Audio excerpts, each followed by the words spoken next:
Cuando se publicó por primera vez fue tachada y condenada por impía, atea, libertina y corrompida. Puso en jaque los dos pilares básicos de la buena sociedad inglesa, la religión y la moral. En su contra se alzaron voces tachándola de cruel, de poco decorosa y de indecente. Y aún así, o quizás por todo ello, pronto consiguió la atención y el asombro no solo de la crítica, sino del público en general. Por supuesto estoy hablando de El monje de Matthew G. Lewis. Si os quedáis los siguientes minutos conmigo, repasaremos esta obra exponente del género gótico y os comentaré por qué a mí me ha gustado tanto. Y es que comenzamos. Bienvenidos a Palabra de Lector. Hola, ¿qué tal? Yo soy Alexander y esta semana vengo con una novela cuya lectura llevaba mucho tiempo esperando. Tanto y tan impaciente estaba que este lunes, cuando llegó a mis manos, comencé su lectura y no he podido parar hasta terminarla. He sacado tiempo casi de donde no lo tenía para llegar a tiempo al fin de semana y poder hacer este vídeo. Os estoy hablando del Monje de Matthew G. Lewis, una de las obras cumbres de la literatura gótica. Cuando hablamos de novelas góticas nos viene a la cabeza por lo menos tres de mis títulos preferidos, que son Drácula de Bram Stoker, Frankenstein de Mary Shelley y, como no, El retrato de Dorian Gray de Oscar Wilde. Pero aparte de estos tres conocidos títulos, encontramos muchos otros como Cumbres borrascosas de Emily Bronte, La dama de blanco de Wilkie Collins o los cuentos de Edgar Allan Poe, entre otros muchos, porque este género ha dado mucho de sí. Pero esta novela, El monje, se remonta unos años atrás, concretamente a finales del siglo XVIII, cuando se da origen a la narrativa gótica. En esta época es cuando la publicación del Castillo de Otranto, concretamente en 1764, da el pistoletazo de salida a este género. El monje fue publicado por primera vez en 1796, de manera anónima, quizás por el controvertido contenido de la misma, o quizás también porque el autor apenas contaba 21 años cuando se publicó y quizás quiso permanecer en la sombra. Pero fue tal el éxito de la novela, fue tal el asombro, que apenas unos meses después de esta primera edición salió una segunda edición y entonces sí, Matthew G. Lewis quiso poner su nombre en la cubierta. Pese al origen inglés de su autor, El monje no cuenta con las características propias de la novela inglesa. Quizás sea, nos damos cuenta si leemos su biografía, porque el autor pasó muchos años de su vida en Alemania. Y a mí concretamente lo que más me llamó la atención cuando empecé a leer esta novela es que la trama, o gran parte de la trama, sucede en España. Pero vamos a situarnos con unas breves pinceladas. Llegamos a Madrid a finales del siglo XVIII.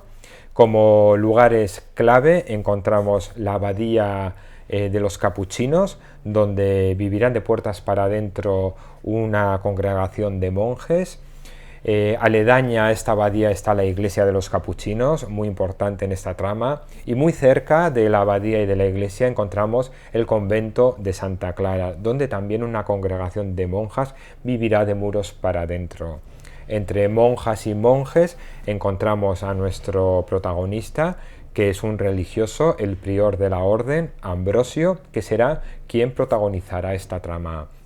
Además del monje, vamos a conocer a un grupo de chicos jóvenes y chicas con apellidos muy conocidos, muy importantes en el Madrid de esa época, que también se aventurarán en las tramas que encontramos en esta novela. ¿Y qué más encontramos en El monje? Bueno, pues una historia donde se mezclarán supersticiones, hechos paranormales, pactos con el diablo, rituales, brujería, obscenidades. Encontramos mujeres solteras mojigatas, mujeres casadas despechadas, encontramos mujeres jóvenes virginales que con su mera presencia, incluso yendo veladas, suponen una gran tentación para el género masculino. Entre los hombres encontramos jóvenes muy enamoradizos y caprichosos que con tan solo ver o sentir la presencia de una mujer o escuchar su voz o ver aunque sea una parte de su cuerpo caen rendidos a sus pies y enseguida quieren contraer matrimonio. Entre los religiosos encontramos monjas que así lo son porque en algún momento de su vida alguien estableció que debían serlo, muchas de ellas de buena familia, algunas de ellas con mucho poder, y entre los monjes pues hombres muy devotos. Y como no, no sería una novela gótica sin las ambientaciones. Encontramos ambientaciones tan góticas como castillos, abadías, iglesias, conventos, cementerios, criptas, incluso bosques muy tenebrosos. ¿Y cuál es el inicio de esta historia? Bien, pues todo comienza un jueves. Los jueves la iglesia de los capuchinos de Madrid se abarrota, acude la gente en masa con sus mejores galas, se dejan ver, hablan entre ellos, pero sobre todo vienen los jueves porque el jueves es el único día de la semana donde el prior de la orden, el monje Ambrosio, celebra misa y predica con su sermón. Esta capacidad de oratoria del monje se ha hecho muy conocida y muy famosa en toda la ciudad. La gente le encanta escucharle. Sobre todo se ha creado a su alrededor cierto misticismo por su conducta impecable, porque es un hombre que lleva 30 años de muros para adentro sin salir a la calle para nada. Llegó a esta abadía de los capuchinos cuando era un niño, le debieron dejar abandonado en la puerta y desde entonces hasta ahora que tiene ya 30 años nunca ha salido de los muros de esta abadía más que los jueves para, como digo, celebrar esta misa que se ha hecho ya tan famosa en la ciudad. Este monje, como digo, tiene una conducta intachable, es venerado por ello, tiene cierto carisma, se lo ha ido ganando con los años, pero quizás el problema sea que al no tener contacto con el exterior, este monje nunca ha conocido la tentación. ¿Qué pasará cuando este monje se encuentre cara a cara con la tentación? ¿Podrá seguir manteniendo sus votos como hasta ahora lo ha hecho? Pues bien, a partir de este comienzo vamos a ir conociendo el proceso de tentación al que es sometido este religioso que hasta ahora contaba con una conducta impecable y vamos a ser testigos de su progresiva degradación. Pero no todo acaba aquí, porque en esta novela encontramos una segunda trama, también con mucho peso, quizás con tanta como la del propio monje. Las dos tramas comienzan en el mismo punto de salida, pero luego irán en paralelo. Durante las 500 páginas que ocupa esta novela se irán intercalando sus relatos hasta al final volver a confluir en una única trama. En esta segunda trama encontramos las idas y venidas de tres chicos, tres jóvenes, tres amigos que se juntan este mismo día, el jueves, en la iglesia de los capuchinos. Los tres provienen de familias muy importantes de la nobleza española, con apellidos muy rimbombantes, que supondrán muchas ventajas, pero también en ocasiones un lastre. También encontramos a una joven que acude a la iglesia con su tía soltera y que entrará en contacto con estos jóvenes. Y encontramos a otra protagonista, en este caso a una joven monja, una novicia, que entró en el convento de Santa Clara un poco en contra de su voluntad, pero porque así se había establecido que debía ser, en una época donde era difícil entrar al convento porque la mayoría venían de familias de buen apellido, como vemos, pero que si era difícil entrar, era imposible salir, porque estaba muy mal visto que una congregación perdiera a una de sus monjas, sobre todo cuando venían de familias importantes y podían acarrear cierta influencia en la congregación.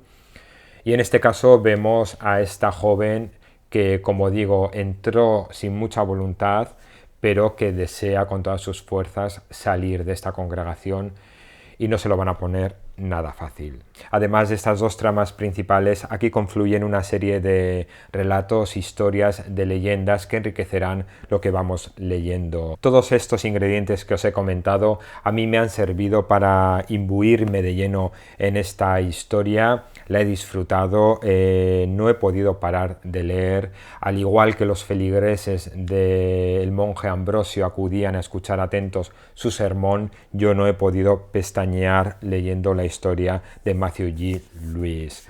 Tiene un par de pegas también, no es una novela perfecta. A mi juicio, los capítulos son extremadamente largos.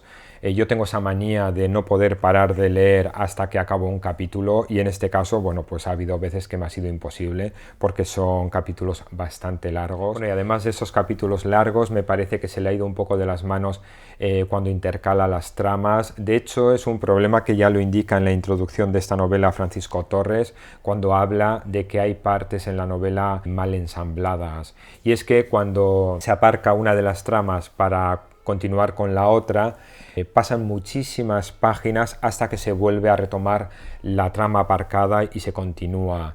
Tantas páginas que muchas veces parece que estás leyendo novelas diferentes.